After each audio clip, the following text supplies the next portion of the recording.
people always usually want to see character-driven pieces.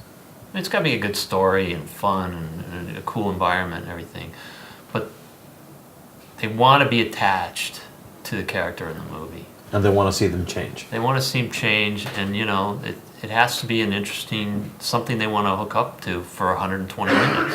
The first cut.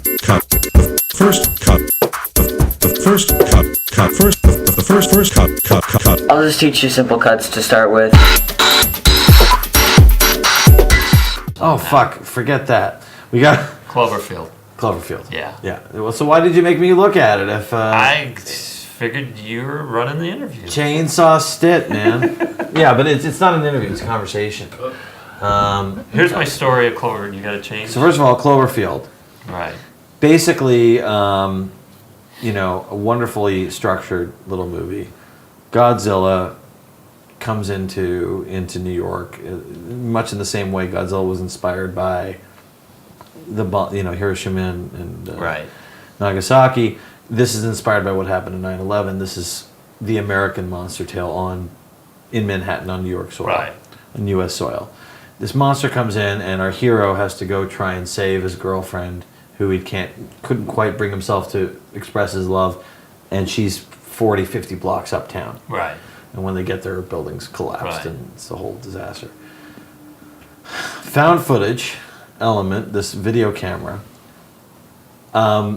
The movie's fantastic. I mean, I personally loved this movie. I loved everything about this movie. I thought it was genius conceptually and execution-wise. Everything about it is so on point and so perfectly conceived. What was the sort of flash forward and flash back? The fact that you could use different parts of the tape, was that in let me tell you how I got the job first. Okay, that's kind of fun. Yeah, go ahead. I got a call to go in and meet Matt Reeves, the director. Yeah. And J.J. Abrams is super secret on everything. So normally you get sent a script, you read it, and say, "Yeah, I'd like to meet with him." Nobody was getting a script on this. Nobody. No. So I remember the viral campaign had already come out with the head of Statue of Liberty, and which was brilliant. And it had no title. It was just from J.J. Abrams. Exactly. That was it. Yeah. And so Matt, I go in and I meet Matt and some of the producers, and because there's no script, Matt has been, and he's been doing this to everybody he's been hiring. He just pitches the movie. He does a pitch.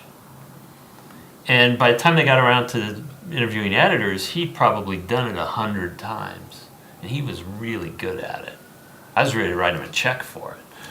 I go, "This is great, I'm in." Right. And well, I'll let you know. And so a day later I get a call and they said, Matt wants you to cut the movie.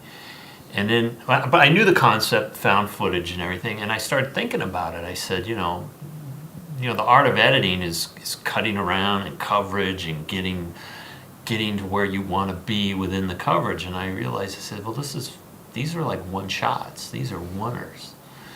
And I started thinking, it's like, how are we going to invisibly get to other shots? Because the camera stops were only going to happen if it made sense dramatically.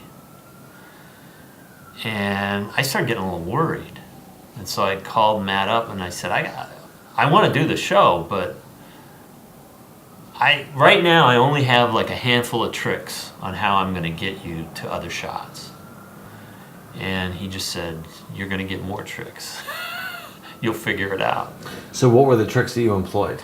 Well, basically you can hide cuts and swish pans, any camera movements and everything. One of the things I ended up doing was... But you had to tell him to shoot the swish pan. I didn't have to tell them. They did that. But, it's never timed right, hardly. Right. So you can't utilize them all the time. Right. Because of logistics. The head end of this one is not the matching the back. Right. Okay. We have a oneer, but I want to use 4 different oneers. How do we do it? And one of the things I remember found out doing was that sometimes they would leave the auto zoom, because it was all done on Handycam, except for known visual effect shots, and then they were done on professional sometimes the auto zoom would go, and that was enough to hide a cut in. And if they didn't have the You mean auto zoom, the autofocus? the autofocus and zoom, sometimes it would just bump. And that was enough to hide a cut in. And so you could manufacture that in the Avid. You could do a 3-frame boom and cut to another take. And it worked. And it worked. And And how I many- think there's only 6 visual effect cuts that we had to hide in that whole movie. Everything else is hidden, or it's a camera stop. It's fantastic. It is, and again, you know, it's cool doing stuff like that to test you, because I'd never done it before, never done anything like it, and I just had a ball on it.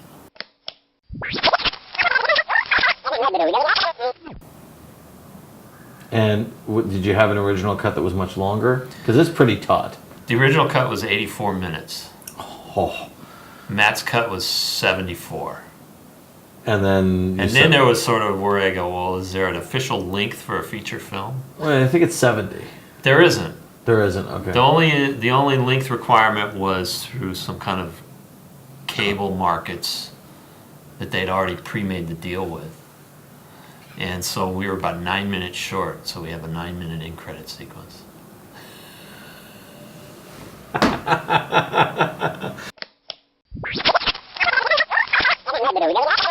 So Steven Spielberg saw a cut of the movie. Why? Why was he brought in? Well, he and JJ are friends and collaborators, yeah. and I think he just wanted, I think they just wanted Steven to see it, and I think there was an attempt to get sort of a ticking clock element at the very end of the movie, and that's where the air raid siren came in. So what did it play out as without the air raid siren? It just didn't quite have the urgency see, it's never explained what's going to happen. They're going to blow up Manhattan, but Right. it's inferred it's going to be a hydrogen device. Right. You know, so and it just So, but without the air raid siren, did it just play as though they were just left on the island and they had to get away somehow? no, or? and it basically played the same. This is just sort of a goose to the intensity of it, because you know that's a mournful sound and scary. Yeah. Yeah. So Steven Spielberg saw it and just said, "Put it in air raid siren." I believe that's how it happened.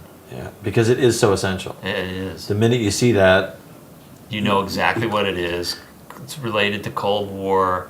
Anybody that grew up out here, you know, when I was a kid, they had those sirens, right? and you know, it throws you right back to it, and you know what it means. Right. Yeah. Kevin Stitt. This Thanks was for being fun. here, man. This was awesome.